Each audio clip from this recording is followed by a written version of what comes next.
sunset's about to happen. I was just going to set up my camera first, but no, it's about to happen. I'm going to read the next part of The New Man. I got to get it.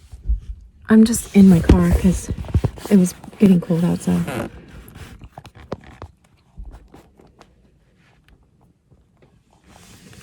All right.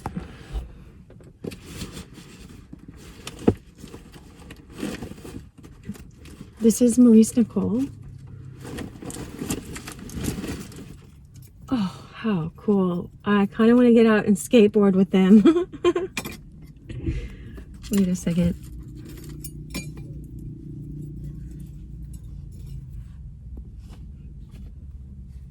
Oh, can you guys see that bird? All right.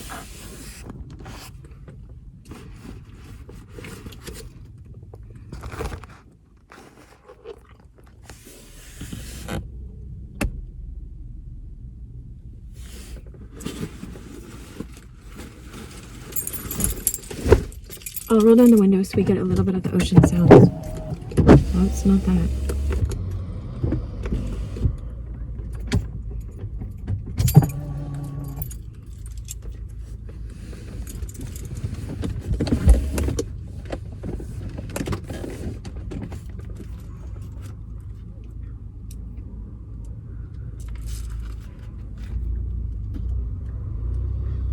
Okay, we're on chapter 5, part 2.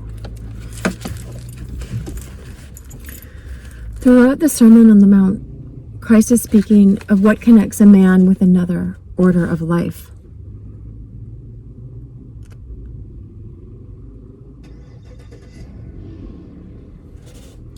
And by what means force or bliss from the highest level can reach him. Man, I have been contemplating this same idea all day. So weird. Well, for at least the last, I think all day since I woke up. I didn't know I was going to do this today. Anyway, from the highest level can reach him. In the Beatitudes, he says in one place, "Blessed are they that hunger and thirst after righteousness, for they shall be filled." To be blessed means to attain bliss. So blessed are those that hunger and thirst after righteousness, for they shall be filled. To attain bliss are those who hunger and thirst after right wayness. The right way, the highest way. I'm commenting here. So, wow. To attain bliss are those who hunger and thirst after right wayness, righteousness. Wow. Okay, I'll keep going with Maurice Nicoll. It means an actual state that can be attained, and not an abstract merit, a mark found in one's favor. In some moral account book, it's not a merit in an account book. It's a state of consciousness, it sounds like. A state that can be attained, a bliss state.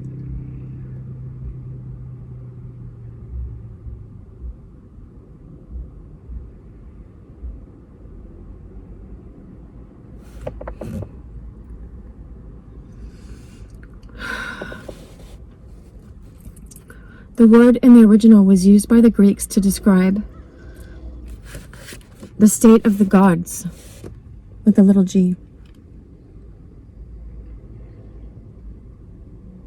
I forgot what it is in Aramaic, but I have a whole class on what it means on the Beatitudes, or the Sermon on the Mount, the attitudes of being, actually, if you think of it. But it's something like the same idea, like blessed, you're blessed, you're in a state of high consciousness and freedom, that it would be. I'm just going what my intuition is saying. I can't remember exactly. It was a class by, anyway, a guy that studies Aramaic. So, Maurice Nicoll says, in the original was used by the Greeks. The word in the original was used by the Greeks to describe the state of the gods. In this passage, to hunger and thirst after righteousness refers to a righteousness different from self-righteousness, which only regards itself and its own object.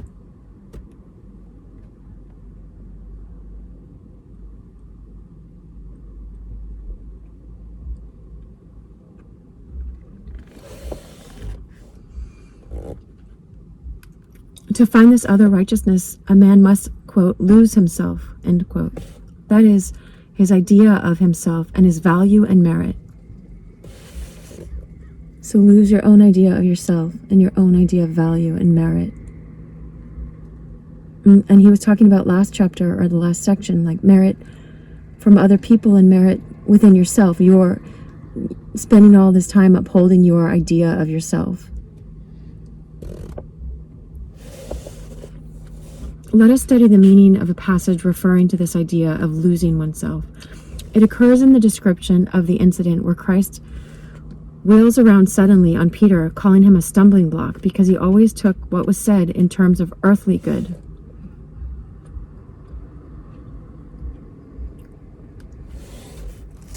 Peter mixed up things on different levels. He did not understand the meaning of not letting the left hand know what the right hand is doing. He mixed the truth of Christ's teaching in his mind with the things of men, the quote, things of men, end quote. When Christ tells his disciples of his forthcoming death, Peter says, "Far be it from thee, Lord, that this shall never be unto thee. Far be it from thee, Lord, this shall never be unto thee." Christ then says to him, "Get behind me, Satan, thou art a stumbling block unto me. For thou mindest not the things of God, but the things of men." This shows why Peter is called Satan. I think in Aramaic, Satana is the accuser, the one... Anyway.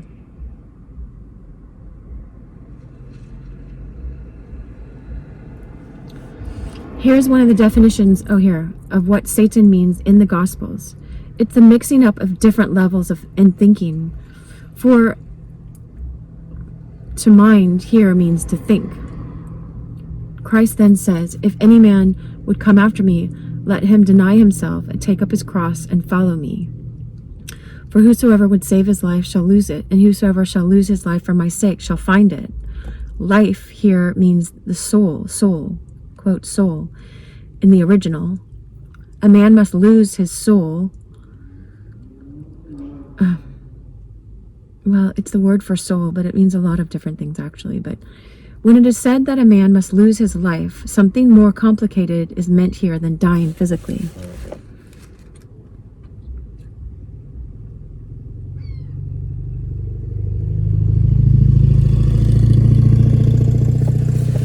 In John, Christ says, "Greater love has no man than this, that a man lay down his life for his friends."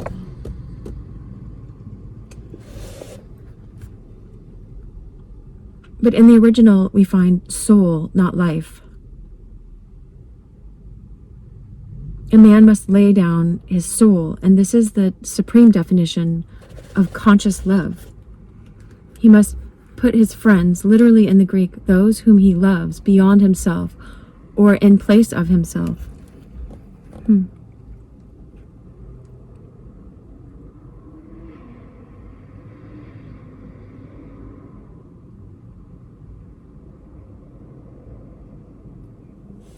Christ in this passage speaks of what this means in terms of obedience to what he teaches. A servant, he says, obeys his master, not knowing what the master means. But a friend is one who understands and obeys through understanding. So he says, "Ye are my friends."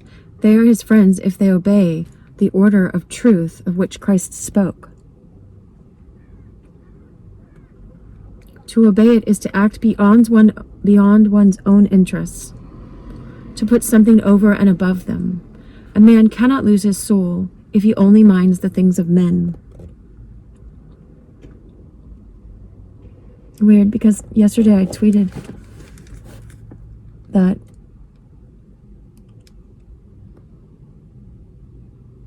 someone said in this place that I was at, this conference I was at, they said, suffering ends when you serve something greater than yourself.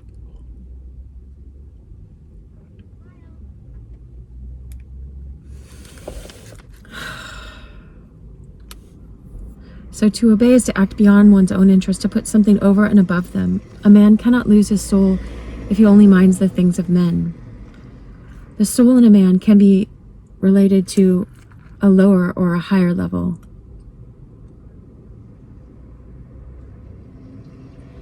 A man must lose his soul in regard to its relationship to a lower level of himself in order to find it at a higher level.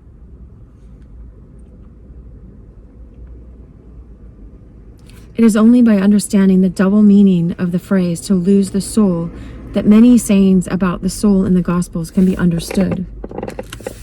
Take, for example, the phrase, "For what shall it profit a man if he shall gain the whole world and forfeit his soul?" By gaining the whole world, by minding only the things of men, he loses his soul in regard to a possible inner evolution of himself.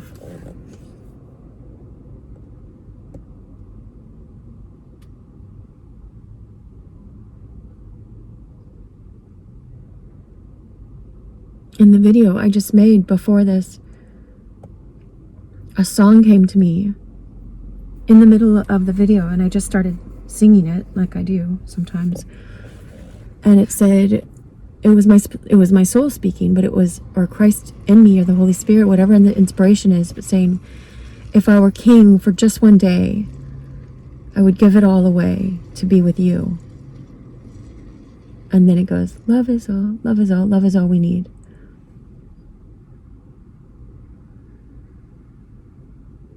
And so it's kind of like this.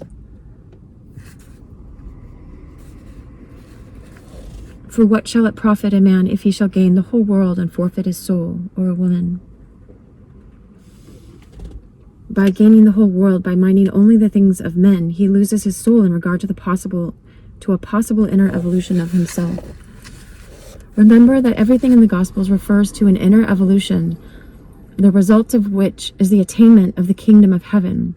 The soul of a grub is not at the level of a butterfly, a caterpillar, a worm. And so it must lose its soul to find it again. By remaining a grub, remaining a caterpillar, it saves its soul as a grub, but loses its soul in another sense. That is, it loses the opportunity of transformation, and by clinging to itself as it is, misses all that belongs to what it can become. And since man is also capable of transformation or rebirth, his soul is double in the same sense. He can keep it and remain as he is, but by keeping it, he loses it in regard to its real destiny. I'm going to watch the sun for a second.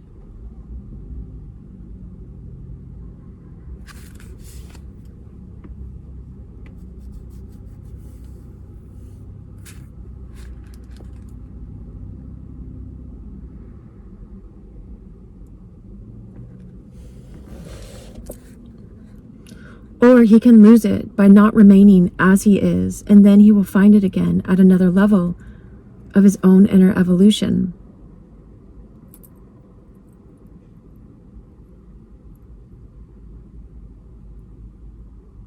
I was reflecting why I kept looking at the sunset over and over. But it reminded me, I think it was last night I was reflecting on it. Just the dying and then the rebirth. The sun comes back out the next day.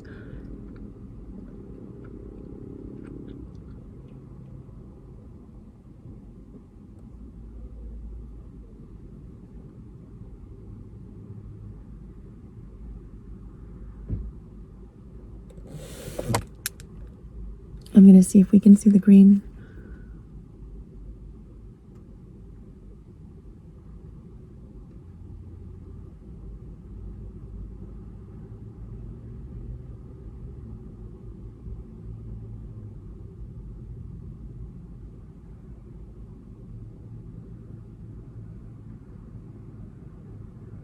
I didn't see.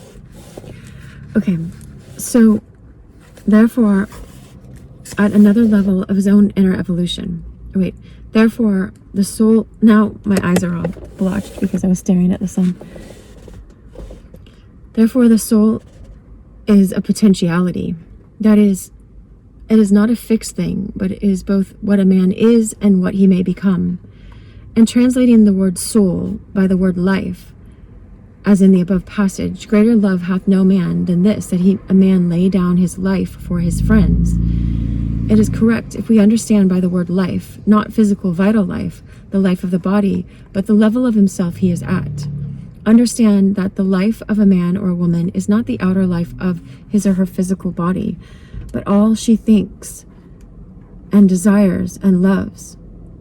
This is a man or a woman's life. This is her soul. The soul is the image of the life. But a man can begin to live differently in himself. He can begin to think differently and feel differently and desire differently and love differently. That is, his own relationship to himself can change so that what he went with in his thoughts and consented to in his desires, in short, all that he once thought was true and felt was good, can change. If this happens, the man has another relationship to himself internally. His life in himself then begins to change. As said already, this is what Christ meant when he said, I came not to bring peace, but a sword. For I came to set a man at variance against his father, and a man's foes shall be those of his own household. A man who, through the teaching of the word, it's a capital W for word, that is, through another order of truth belonging to a higher level, begins to think in a new way and feel in a new way and see his aim and meaning in a new way, can no longer consent to all he previously thought and felt and desired and aimed at. For what a man consents to in himself makes his life, and this is his soul, his household, that is himself, must undergo upheaval. He can no longer be at peace with himself. He must lose his former relationship to himself, and this means he must lose his soul, for the soul is the man's life as a whole, and the man's life is what he is related to in himself, being what he believes as true and right and consents to as desirable, what he serves in himself, what he thinks as right, what he feels as good. So it is possible to realize that to lay down one's life means to cease to live as one has lived, but to begin to live in another way, and that it does not mean to be killed. It means indeed the reverse, to begin to live. At the same time, it means that the soul must be lost, for otherwise transformation is not possible. Understanding that the soul means what a man has attached himself to in mind and desire and hitherto regarded as himself. When Christ told his disciples of the sufferings that they would have to endure when they taught the word, with capital W, he said to them, in your patience ye shall win your souls. The Greek word for patience means staying behind, which can be interpreted as not going with one's desires, not going with oneself. But this means a man can lose his soul on one level and find it again at a higher level. So far, we can understand that the soul is a man in a man or a woman can be potentiality. Yeah. That is, through its own powers related to a lower or higher level of himself. For a man to pass from a lower to a higher level in himself, his soul must change in what it relates the man himself to. If the man changes his position in himself, so his relation to himself changes, and so his soul changes. From all this, we can begin to realize that the soul in a man is not something beautiful or ready-made, but something that forms itself in him according to his life, that it is really all his life, the image of all he has thought and felt and done.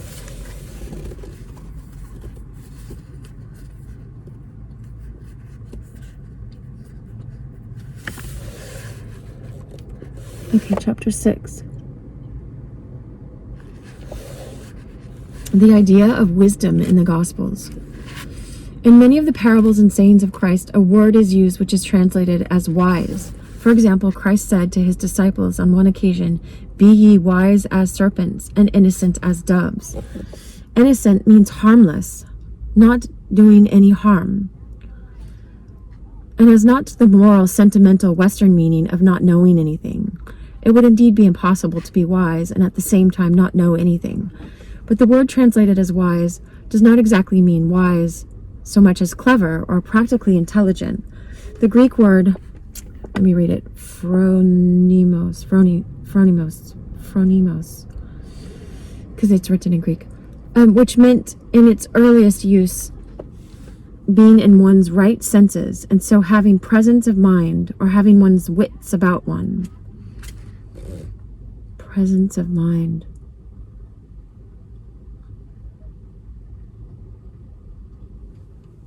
Wow.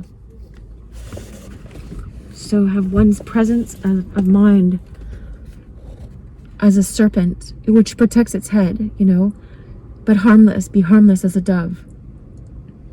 I'm just reiterating or rewording what he's saying so I can understand it. Christ says in one place, the children of this world are wiser in their generation than the children of light. And this passage perhaps brings out more clearly than any other the meaning of the word.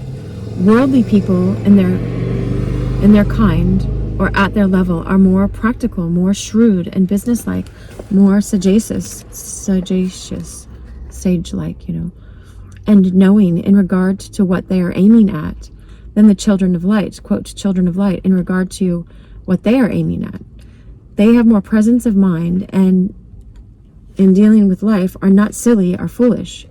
To know how to do and actually to do the right thing at the right time is to be phronimos. It's Greek. And have a presence of mind, be in one's right senses, having one's wit about one.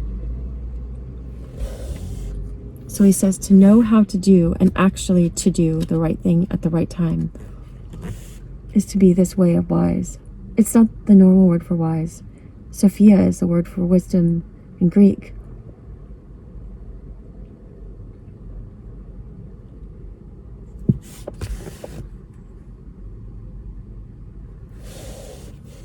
To have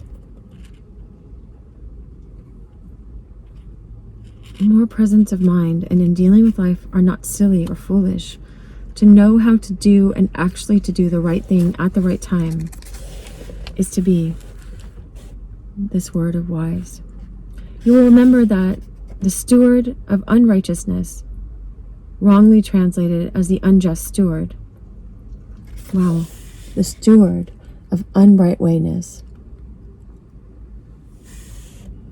It's wrongly translated as the unjust steward, was called wise. That is, phronimos, being commanded by his Lord because he saw what to do in a very difficult situation and acted with great presence of mind.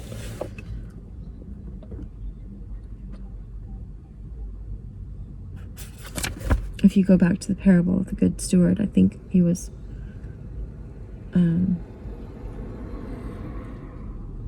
about to be fired, and he canceled the debts of the people that owed his master money, something. The word phronimos, wisdom, has therefore a strong, bracing, practical meaning. It is used in the Gospels to define the right action of an intelligent man or woman seeking a higher level of himself or herself through inner evolution. Christ talks of those who are useless in this respect. He compares them with salt that has lost its savor and is not even fit for the dunghill.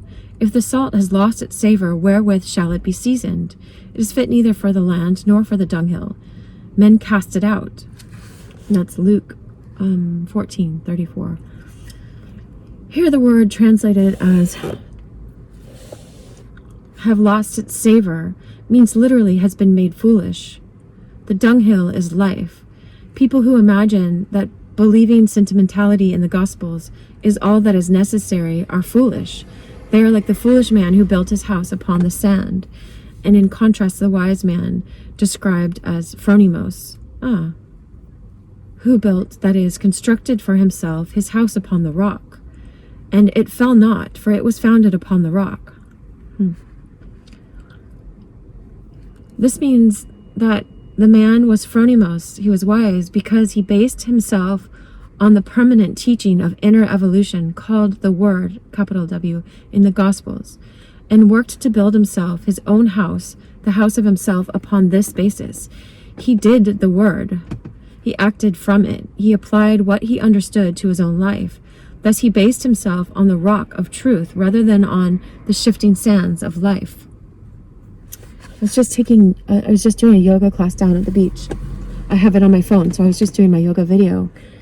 And he said something, the same thing. He's like, concentrate in your pose. Lift your leg up here. And something about, as we are not buying into the ebb and flow of the circumstances of life. Keep your focus. That's what he was saying. And it stood out to me, maybe because I was going to teach this. Just a few minutes later, like an hour later, I'm teaching this.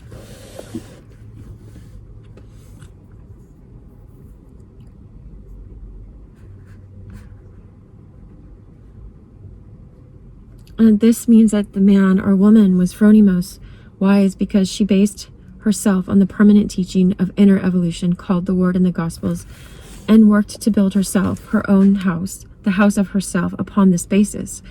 She did the Word and acted from it. I'm just rereading it.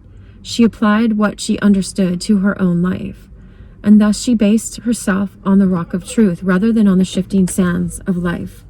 Let us consider, in this respect, the parable of the 10 virgins, 5 of whom were wise, phronimos, and 5 foolish or silly. This is a parable about teaching a higher level by inner evolution, here called directly the kingdom of heaven.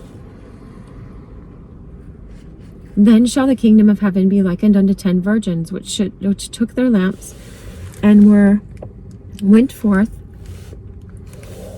to meet the bridegroom, and 5 of them were wise, and 5 were foolish. They that were foolish took their lamps, and took no oil with them, but the wise took oil in their vessels with their lamps. While the bridegroom tarried, and they all slumbered and slept. But at midnight there was a cry made, Behold, the bridegroom cometh, go ye out to meet him. Then all those virgins arose, and trimmed their lamps. And the foolish said unto the wise, Give us your oil, for our lamps are gone out. But the wise answered, saying, Not so, lest there be not enough for us and you. But go ye rather to them that sell, and buy for yourselves. And while they went to buy, the bridegroom came, and they that were ready went in with him to the marriage, and the door was shut. And afterwards came also the other virgins, saying, Lord, Lord, open to us. But he answered and said, Verily I say unto you, I know you not. Watch therefore, for ye know neither the day nor the hour wherein the Son of Man cometh. That's Matthew 25, 1 through 13.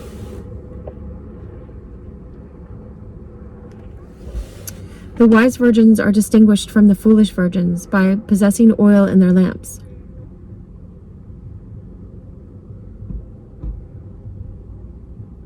Notice that they refuse to give their oil to the others, but tell them to go and buy it in life.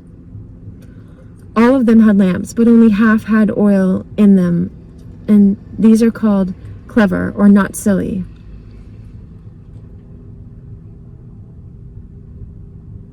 They are practical.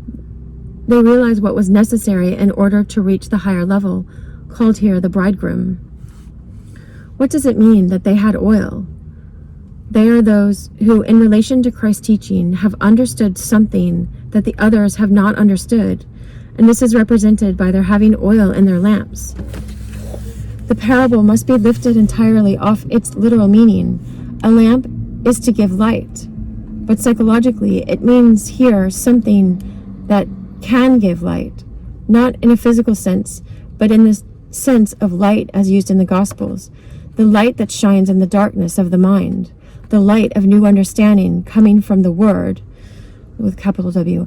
Christ came to give light to human beings who are described as living in darkness on this earth. They live in the light of the sun, but this is darkness in comparison with this other light, comprehended only by the understanding. Christ called himself the light of the world, but he also told us we are the light of the world too. So anyway, so Maurice Nicoll says he meant this other light that can fall on the mind and illuminate the understanding. So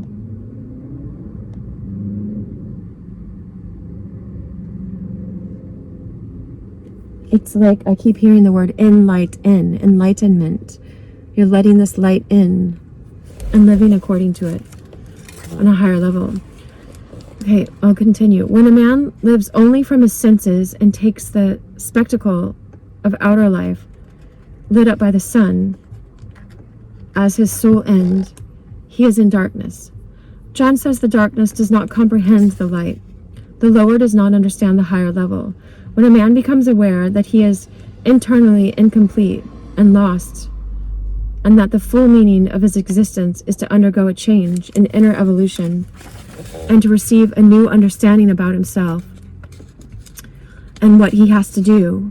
He already begins to see this light in this real meaning of his creation. The word is about this real meaning, this light.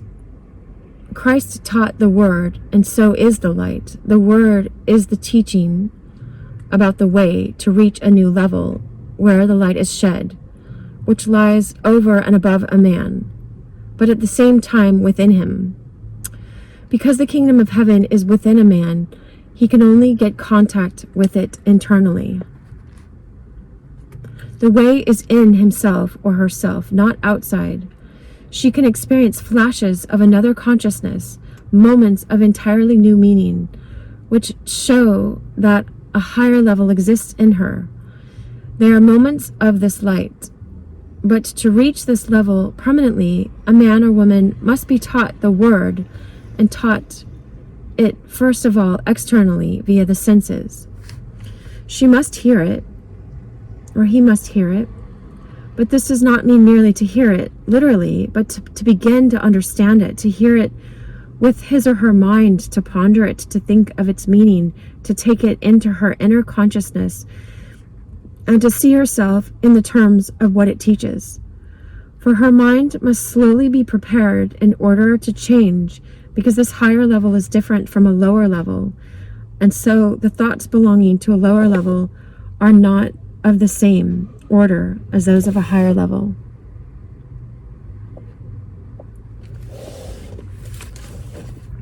Something new must be formed in his mind to receive light, so he must gradually come to think in a new way, or repent, as it is so wisely translated. Metanoia, remember? Think in a new way. Metamorphosis of your nous. But it's more than just think a new way. One of my friends says, oh, you're getting light codes right now. You're getting upgraded. You know, it's kind of like that. You're getting new levels of consciousness, and your whole light body translates. It becomes something different. You become a different level of consciousness. It's hard to put into words, but nevertheless, I just tried. I did my best there. This gradual change in thinking forms the lump in himself. Oh, the lamp, sorry. I gotta turn the light on. The lamp. There. Oh, that's so much better. It was getting dark in here. It's funny. This gradual change in thinking forms the lamp in him. It is formed by the teaching of the word, but the lamp is not enough by itself. It cannot give light alone, but it is necessary as the first stage of inner evolution. The second stage in this parable is the stage of having oil in the lamp. This means that what he knows and sees as new truth must be applied. Christ said, everyone that hears these words of mine and doeth them shall be likened unto a wise man. Everyone that hears these words of mine and does them not shall be likened unto a foolish man. Here the two words, wise and foolish, appear in the same sense as in the parable of the wise and foolish virgins. To act inwardly from the teaching of Christ, to begin to do it, to begin to work from the understanding of its meaning, to begin to use it and apply it to oneself practically. This is to be wise. This is to use the word intelligently. This is to be practically clever. And this gives oil in the lamp individually. But people can accept truth of this higher order and yet continue to act only from the level of life, from our outer life, and their outer personality self. And they do not internally obey the new truth, the new knowledge they have learned, which comes from a higher level. But they continue to obey life, and it's good when it comes to the point. They have lamps but no oil. These are called the foolish, who must go and buy oil from those who sell it. This means that they must continue to get the kind of oil gained from meritoriousness actions in life, which is the only kind of good that they value, from looking good outside and looking good to themselves inside. Quote, those who sell it, end quote, are those who tell you what is meritorious. what will pay best. To act from merit and reward makes one sort of oil. To act from the teaching of the word and its internally understood meaning is to act from a level higher than life. And nothing in outer life will reward you for such good actions. Tell me about it. The foolish virgins with lamps and no oil are those who are on one level of truth and knowledge, intellectually a higher level, but live and do according to another level. They know one thing and live and do another. These in the very nature of things shut themselves out from the kingdom of heaven, that is, from the attainment of this higher level possible to man, which is his real meaning. It is not that the door is shut on them. The door is not shut. They shut the door on themselves. The kind of oil they get from buying and selling, the oil of merit, is not that required for entry into another level of humanity. So they are said to be not clever. They are not clever because they do not see that it is to themselves and the kind of people they are that the teaching of Christ applies.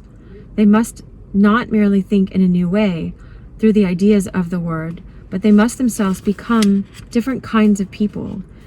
They may know and even believe the truth on a higher level, and at the same time live on another level, not applying the truth to themselves. This is their problem. Their actual lives are not governed by their knowledge. They know one thing and will another thing.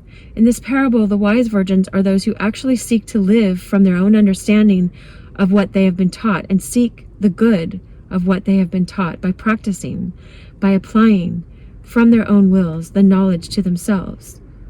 The foolish, on the other hand, knowing the teaching, continue to seek their good from life, from rewards, from reputation, from being first, getting to higher and higher positions, having better morals than others, being thought well of from outwardly conforming to laws and social standards, while internally they are quite different and are only restrained by fear.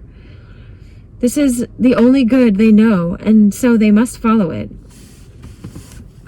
And since the whole question lies in what a man deems is good, and because a man or a woman acts solely from what he or she deems as good, they are told to go to what they deem good and get at least the kind of oil, for this is all they can do. At least that kind of oil, for this is all they can do.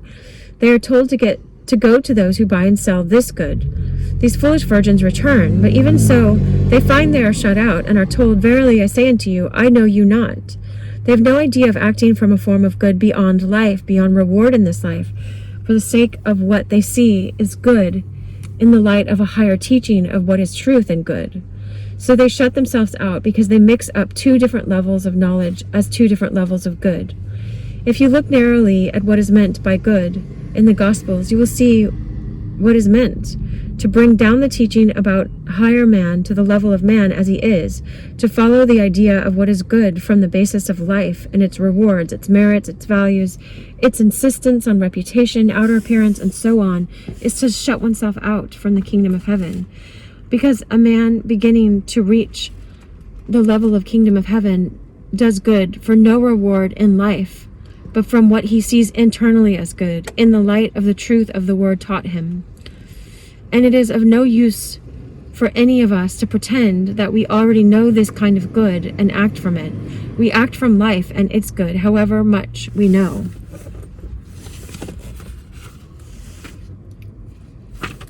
Oh, good. It's almost done with this chapter. Only because I'm getting hungry. To be a Christian, a man or woman must will what Christ taught and do it. If she cannot see the good of what she is taught, she will not act from it. No matter how much knowledge is given and how true it is, he or she will not act from it unless he sees by his own inner understanding that it is desirable and good and begins to will its existence. A man is not merely his understanding, but what he wills from it. And this is what he does. And this is the whole man. The word, that is the psychological teaching in the Gospels, is to make a man different, first in thought and then in being, so that he becomes a new man or a new woman. Merely to know about this word and to make one's oil, one's good, from the advantages advantages, intrigues, and merits of life is to not have the oil that belongs to the lamp of Christ.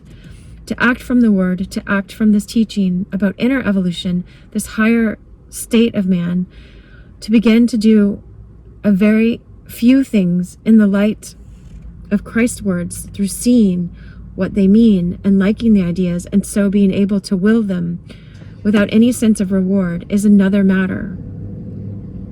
One single act done from willing some truth belonging to that order of teaching called the Word will lift a man for a moment far beyond his usual level. In such an act, there is no question of bargaining, no question of how much, no question of where do I come in, no boasting about it afterwards. One such thing done in the purest part of your understanding, because you see the necessity and reality and so the good of it, one such thing done from the inner will can begin to set in motion something that has hitherto remained silent and motionless. The seed starts to live. The man as a seed on which the word can fall begins to awaken.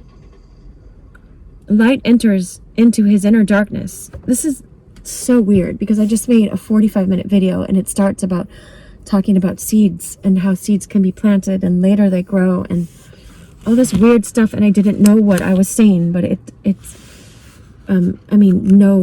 knew as I was saying it, but I didn't really know as much. I just was trusting that I was saying it for a reason, and here's explaining it even more. Anyway, the man as a seed on which the word can fall begins to awaken. Light enters into his or her inner darkness. Truth is one thing, the spirit another, and a man must be reborn from water and spirit before he can become a new man. Water is the truth and knowledge and teaching about a higher level, and the spirit is a man's will, passing into this knowledge and uniting it with him through his seeing its good, its value. No amount of external teaching will bring about this result. A person may have a lamp, but only through his own most intimate will, only through his deepest or her deepest consent, only through obeying in secret the knowledge that has formed the lamp in her or him will make oil for it. Will he make oil for it, or she? It is just here that everyone is free. It is just here that everyone, through an inner action, can evolve or not evolve. All right, that was chapter 6 and part of chapter 5.